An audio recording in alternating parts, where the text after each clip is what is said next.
नमस्कार। राजस्थान की तमाम फटाफट खबरों में आपका स्वागत है। राजस्थान की खबरों के लिए आपसे निवेदन की यदि आपने हमारे चैनल को सब्सक्राइब नहीं किया तो कृपया करके राजस्थान की खबरों के लिए आपके अपने चैनल को सब्सक्राइब कर लें। तो क्या है आज की राजस्थान की फटाफट खबरें। राजस्थान माध्यमिक शिक्षा बोर्ड ने मंगलवार को 12वीं कक्षा का आर्ट्स, कॉमर्स और साइंस संकाय का परिणाम जारी कर दिया। इस बार 97.82% रिजल्ट रहने के बावजूद तीनों संकाय का परिणाम गिरा है।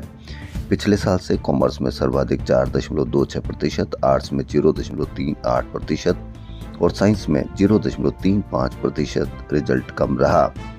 जयपुर के वाटिका राजकीय विद्यालय के सोनू मेहरा साइंस में 99.80% और लुनियावास स्थित राजकीय उच्च माध्यमिक विद्यालय की छात्रा नव्या मीणा आर्ट्स में 99.60% अंक लाकर टॉपर रही। राजस्थान सरकार ने मेडिकल ऑफिसर के 600 पदों पर भर्ती की तैयारी शुरू कर दी। इस भर्ती प्रक्रिया की नोडल एजेंसी राजस्थान स्वास्थ्य विज्ञान विश्वविद्यालय यानी RUHS जयपुर को बनाया गया है। इसके लिए अप्रैल माह में अभ्यर्थना भेजी जाने की तैयारी है। पुलिस ने सिलिकोसिस के फर्जी सर्टिफिकेट जारी करने के मामले में 2 सरकारी डॉक्टर और एक रेडियोग्राफर को गिरफ्तार किया है। फर्जी प्रमाण पत्रों के जरिए करीब 12 करोड़ 21 लाख रुपए उठा लिए गए मामले में और नाम भी सामने आ रहे हैं, जिनकी जांच जारी है। एक छोटी सी घटना आपको या आपके मानसिक स्तर पर कितना असर कर सकती है, इसका एक मिसाल जयपुर में पत्रकार कॉलोनी इलाके में घर के सामने बस खड़ी करने को लेकर विवाद हो गया। विवाद बढ़ने पर रिटायर्ड बैंक कर्मी को पड़ोसी ने धक्का मार दिया, जिससे वे सड़क पर गिरकर अचेत हो गए। बुजुर्ग को अस्पताल ले जाया गया, जहां डॉक्टरों ने मृत घोषित कर दिया। पूरा घटनाक्रम CCTV में कैद हो गया। इसलिए सभी से निवेदन है कि आप अपने आप को संयम रखें, क्योंकि हो सकता है कि आपके धक्के से या किसी और के धक्के से आपको इतना नुकसान हो सके कि आपकी पूरी बची हुई जिंदगी आपको बहुत परेशानी में डाल सकती है। सेंट्रल हज कमेटी ने हज पर जाने वाले यात्रियों के लिए आखिरी किश्त जमा करवाने की अंतिम तिथि 6 अप्रैल तक बढ़ा दी है। हज वेलफेयर सोसाइटी अध्यक्ष जावेद कागजी ने बताया कि पहले यह राशि जमा कराने की अंतिम तिथि 31 मार्च थी। DSO सिटी व कमिश्नरेट पुलिस ने मंगलवार को 4 जगह संयुक्त कार्रवाई कर 118 घरेलू LPG सिलेंडरों की कालाबाजारी पकड़ी है। मौके से एक पिकअप वाहन और रिफिलिंग उपकरण जब्त किए हैं। जिला प्रशासन की ओर से ऑपरेशन प्रवर्तक सतर्क नागरिक सुरक्षित शहर अभियान चलाया जा रहा है। मार्च में 38 छापे, 394 सिलेंडर जब्त, सिर्फ 15 FIR, आरोपी एक भी गिरफ्तार नहीं। वहीं जयपुर सेंट्रल जेल से जुड़ा एक और कथित फोटो सामने आने के बाद जेल प्रशासन में हड़कंप मच गया। सोशल मीडिया पर वायरल हो रहे इस फोटो को जेल के अंदर का बताया जा रहा है। हालांकि प्रशासन ने इसकी आधिकारिक पुष्टि नहीं की। मामले को गंभीरता से लेते हुए जेल प्रशासन ने लालकोठी थाने जयपुर में शिकायत दर्ज करवाई है। भास्कर की बड़ी खबर थी, प्रदेश में स्वच्छता का पैसा पंचायतों ने सरकारी आयोजनों, CC रोड निर्माण, सड़कों की इंटरलॉकिंग, नाली और हैंडपंप लगाने या मरम्मत पर खर्च कर दिए। कई पंचायतों ने एक साल में ही 10-10 सरकारी आयोजन करा दिए। उदयपुर और उसके आसपास के जिलों में काफी पैसा हैंडपंप लगाने पर खर्च हुआ। पंचायती राज विभाग के पास पूरी रिपोर्ट है। जल्दी ग्राम पंचायतों को नोटिस देने की तैयारी है। नियमानुसार आयोग से मिलने वाली राशि का 60% फंड स्वच्छता पेयजल पर खर्च होना चाहिए। 1000 पंचायतों ने सफाई का पैसा सड़क, पानी और कार्यक्रमों पर लुटाया। आपने कहीं पर भी इसकी कोई खबर, बड़ी कवरेज, बड़ी चर्चा देखी या आपने कहीं पर भी कोई शिकायत की कि पंचायतों ने सफाई का पैसा सड़क, पानी और कार्यक्रमों पर क्यों लुटा दिया? लेकिन आपको पता ही नहीं चलता है कि पंचायतों में कितना पैसा सफाई पर आता है, कितना पैसा सड़क पर आता है, पानी और कार्यक्रमों पर आता है। मार्च का सबसे मजबूत पश्चिमी विक्षोभ सक्रिय होने से आंधी, बारिश और ओलों का दौर चला। कई शहरों में 1 से 1.5 इंच तक बारिश हुई। सर्वाधिक 34 मिलीमीटर बारिश कोटा के लाडपुरा और पश्चिमी राजस्थान में नागौर के मुंडवा में 24 मिलीमीटर दर्ज की गई। मंगलवार को श्री गंगानगर, हनुमानगढ़, चूरू, जयपुर और भरतपुर संभाग में मेघ गर्जन के साथ बारिश हुई। इस दौरान 30 से 40 किलोमीटर प्रति घंटा की रफ्तार से आंधी भी चली।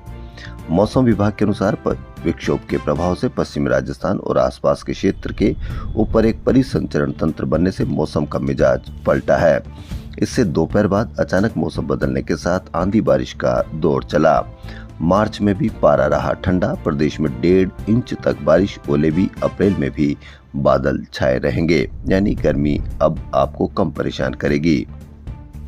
जयपुर में वन्यजीव पर्यटन को लेकर अहम बदलाव आज से लागू हो गया। नाहरगढ़ और आमागढ़ लेपर्ड सफारी सहित सभी सफारियों के टिकट रेट में बढ़ोतरी की गई है। इसके तहत प्रति व्यक्ति अब 26 रुपए ज्यादा देने होंगे। पहले टिकट 834 रुपए का था, जो बढ़कर 860 रुपए हो गया। जयपुर के पास चोमू पुलिस ने अंतर्राज्यीय लुटेरी दुल्हन गैंग का भंडाफोड़ कर इसके 3 सदस्यों को गिरफ्तार किया है। इनमें गिरोह का मास्टरमाइंड, उसकी पत्नी और एक अन्य साथी शामिल है। यह गिरोह कुंवारे लड़कों को शादी का झांसा देकर लाखों रुपए ऐंठता था और शादी के कुछ ही दिनों बाद दुल्हन गहने व नकदी समेटकर फरार हो जाती थी। पुलिस पूछताछ में आया कि गिरोह का मास्टरमाइंड उत्तर प्रदेश के मथुरा निवासी टीटू सिंह जाट है। टीटू खुद को अपनी पत्नी के दूर का रिश्तेदार या दलाल बताकर जरूरतमंद परिवारों से संपर्क करता था। राजधानी जयपुर में अब बिना टैक्स चुकाए वाहन चलाना भारी पड़ेगा। परिवहन विभाग मोटर व्हीकल टैक्स नहीं चुकाने वाले वाहन मालिकों के खिलाफ सख्त कार्रवाई करेगा। आरटीओ प्रथम की ओर से 1 से 7 अप्रैल तक विशेष अभियान चलाया जाएगा। परिवहन विभाग का आज से बड़ा एक्शन, 5000 डिफाल्टर वाहनों पर लगेंगे ब्रेक। इंडियन फुटबॉल लीग में राजस्थान यूनाइटेड एफसी अपने चौथे घरेलू मुकाबले में 1 अप्रैल बुधवार को चांदमारी एफसी से भिड़ने के लिए पूरी तरह से तैयार है। उज्बेकिस्तान में 31 मार्च से 5 अप्रैल तक आयोजित हो रही 5वीं open central Asian handball championship में भाग लेने वाली भारतीय पुरुष टीम में राजस्थान के लोकेंद्र सिंह राठौड़, मान सिंह शेखावत, अश्लेष पंवार व वीरभद्र सिंह का चयन हुआ है। राजस्थान के 22 जिलों के बाद अब दौसा व करौली जिले में भी किसानों को खेती के लिए दिन में बिजली मिलने लगी है। अब राजस्थान के 24 जिलों के कृषि कनेक्शनों को दिन के 2 ब्लॉक में बिजली सप्लाई हो रही है। दौसा जिले में 33 केवी के 18 तथा करौली जिले में 33 केवी के 6 नए ग्रिड सब स्टेशन स्थापित किए हैं। राजस्थान में अब 24 जिलों में खेती के लिए मिलेगी दिन में बिजली। राजस्थान में 591 पब्लिक ईवी चार्जिंग स्टेशन बनेंगे। ईवी चार्जिंग स्टेशन बनाने के लिए सरकार जमीन देगी। राजस्थान अक्षय ऊर्जा निगम को प्रदेश में इलेक्ट्रिक वाहनों के पब्लिक चार्जिंग स्टेशन लगाने के लिए 81.12 करोड़ रुपए का फंड देने की मंजूरी दी है। राजस्थान में अब तक IAS RS का ट्रांसफर पोस्टिंग सिस्टम राजकाज प्रोग्राम या पोर्टल से संचालित हो रहा था।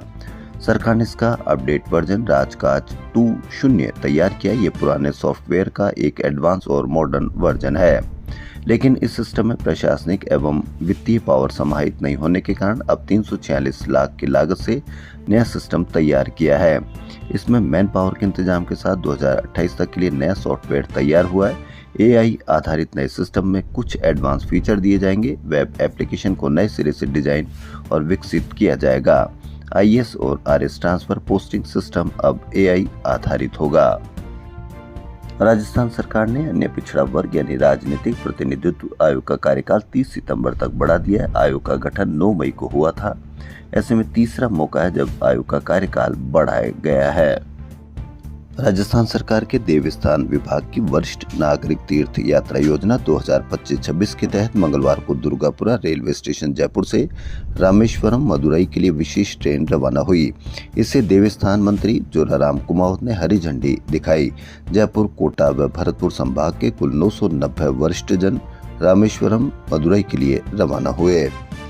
कुरैशी समाज में शादी में होने वाले फिजूल खर्च, दहेज प्रथा के साथ दिखावे पर पाबंदी की मुहिम अब रंग लाने लगी है।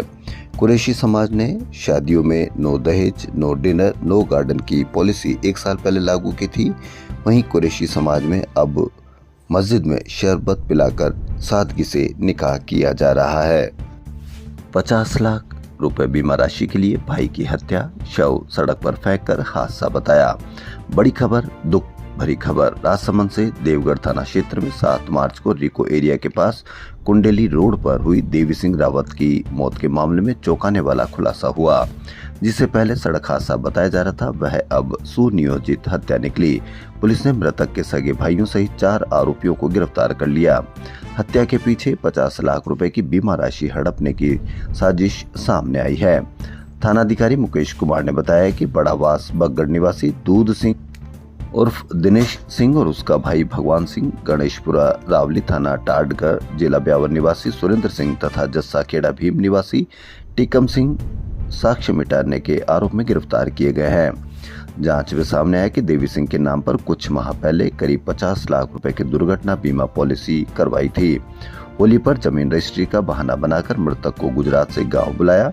4 मार्च को आरोपियों ने मिलकर हत्या की साजिश रची और 6 मार्च को वारदात को अंजाम दे दिया।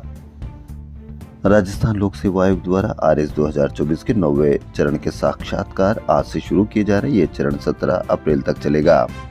आयोग की ओर से 2 सत्रों में सुबह 9 से दोपहर 1:30 बजे तक साक्षात्कार लिए जाएंगे। साक्षात्कार के लिए 3 बोर्ड गठित किए जाएंगे। राजस्थान की तमाम फटाफट खबरों में फिलहाल इतना ही। धन्यवाद।